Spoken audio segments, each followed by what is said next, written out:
शिक्षा ऐसी हो वो परस्पर प्रीति सिखाए और कानून ऐसा हो कि न चाह के भी प्रीति करे। यही तरीका है। शिक्षा ऐसी हो कि बगल वाले की जमीन कब्जा न करे और कानून ऐसा हो कि कब्जा करने का मन भी करे तो भी कब्जा न कर पाए कि अगर कब्जा कर लिया तो गए हम।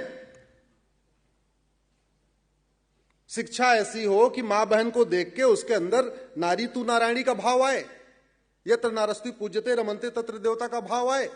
और कानून का खौफ ऐसा हो कि अगर कुछ गलत भाव भी आए तो उसके रोए कांप जाएं, उसके रोए कांप जाए, ऐसे होना चाहिए।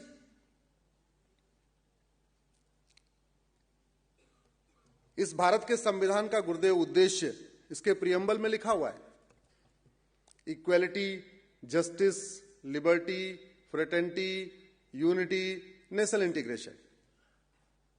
यह अलग बात है कि यह संविधान बनाते समय हमने 10 देशों के संविधान की नकल किया, लेकिन जब मैंने उन 10 देशों के संविधान को पढ़ा जहां से हमारा नकल करके बना तो पता चला उन्होंने हमारा नकल किया हुआ था। हमने जापान का नकल किया, हमने अमेरिका का नकल किया, हमने फ्रांस का नकल किया, हमने कनाडा का नकल किया, हमने यूएस का नकल किया। लेकिन जिनसे हमने नकल किया उन्होंने हमारा नकल किया। उन्होंने विक्रमादित्य को नकल किया, उन्होंने छत्रपति शिवाजी महाराज को नकल किया, उन्होंने चाणक्य को नकल किया।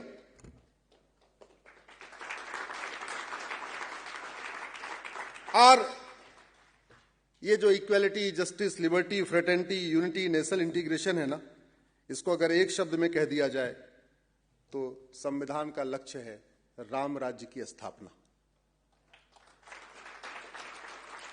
और इस संविधान के दायरे में रहने वाले जो तीनों स्तंभ हैं, विधायिका, कार्यपालिका, न्यायपालिका, तीनों का लक्ष्य है राम राज्य की स्थापना।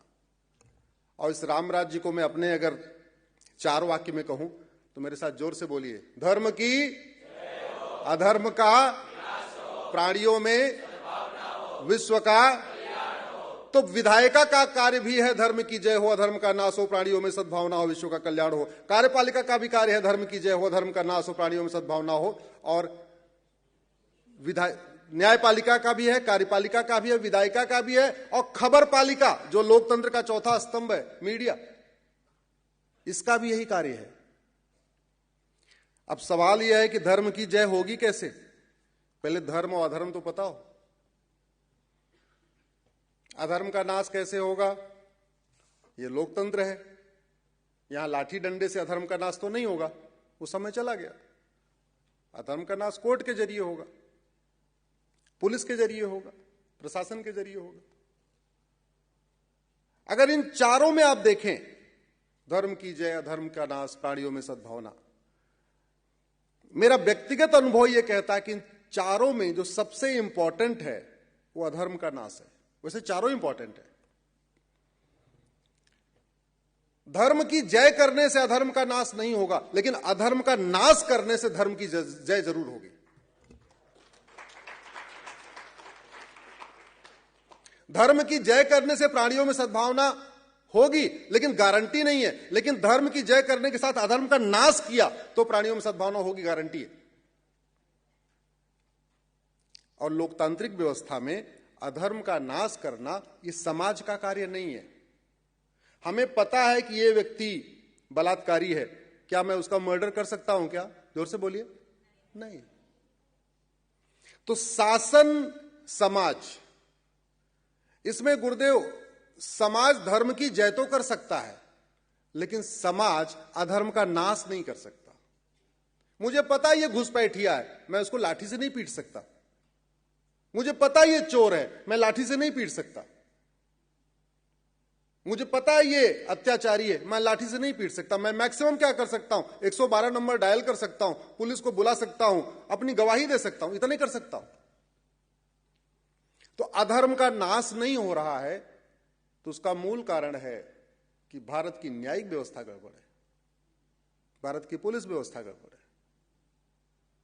अगर दुबई में अवैध निर्माण करने कोई नहीं करता, लेकिन भारत में अवैध निर्माण करता है। दुबई में नशा तस्करी नहीं होती, सिंगापुर में नशा तस्करी नहीं होती, लेकिन भारत में होती है, तो स्वाभाविक सी बात है उनकी दवाई ज्यादा अच्छी है। और डॉक्टर से ज्यादा दवा का अच्छा होना जरूरी है, ध्यान रखिएगा। क्यों? क्योंकि डॉक्टर बीमारी ठीक नहीं करता। शरीर के अंदर डॉक्टर नहीं जाता, शरीर के अंदर इंजेक्शन जाता है, दवाई जाती है, वैक्सीन जाती है, टैबलेट जाती है। तो अच्छा क्या होना चाहिए? जोर से बोलिए जरा। दवाई। इसलिए अब डॉक्टर तो बढ़िया मिल गया है, अब क्या चाहिए? अच्छी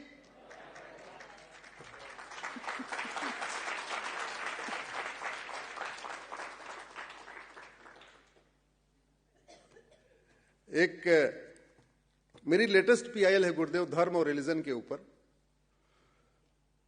क्या हुआ कि भाषा के कारण बहुत ज्यादा यहां पे समस्या हो गई। हमारे पास जो अल्फाबेट हैं वो 52 है, क ख ग घ से लेके लास्ट तक। अंग्रेजी में अल्फाबेट 26 है। अंग्रेजी में केवल 1 करोड़ शब्द है, हमारे हिंदी संस्कृत में 10 करोड़ शब्द हैं। इसलिए वहां पे मौसी भी आंटी, मामी भी आंटी, चाची भी आंटी, बड़ी अम्मा भी आंटी, सब आंटी। और हमारे पास शब्द के लिए अलग अलग शब्द।